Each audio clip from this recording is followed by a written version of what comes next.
I represent in neighbouring Grimsby, were badly hit with the decline of the deep-sea fishing industry in the 1970s and 80s and have never fully recovered, though the recent revival in the offshore renewables sector and the town deal which we've managed to negotiate with the government provide reasons for optimism.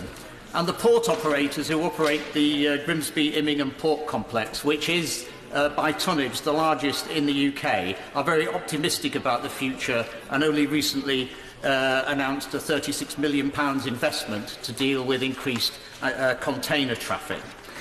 Mr. Speaker, exit or Brexit will allow the establishment of free ports in the UK. Yes, they can be established once we remain, but the complexities and the rules and regulations mitigate against it.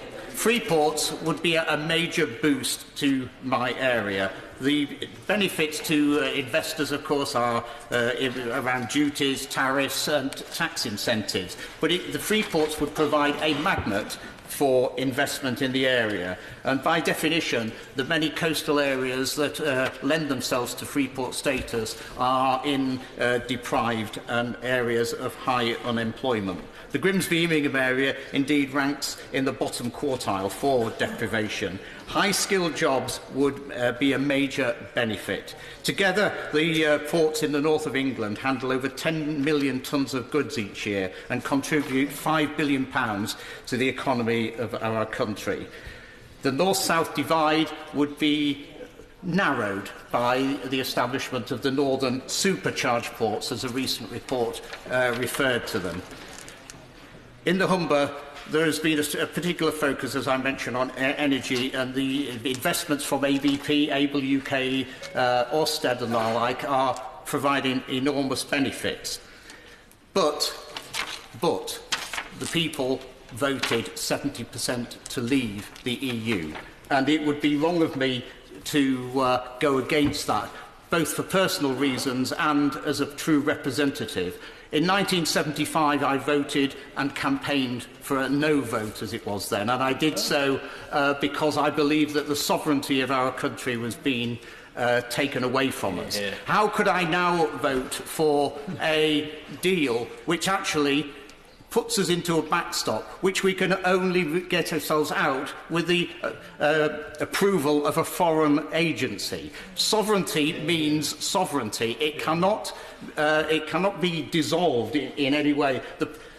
Culturally, historically, the UK has been different. We've been semi-detached members of the EU, not fully signed up. That's why we wanted opt-outs and rebates and the like. And Prime Ministers of successive governments have struggled with the fact that they were pushing people in a direction that they did not want to go.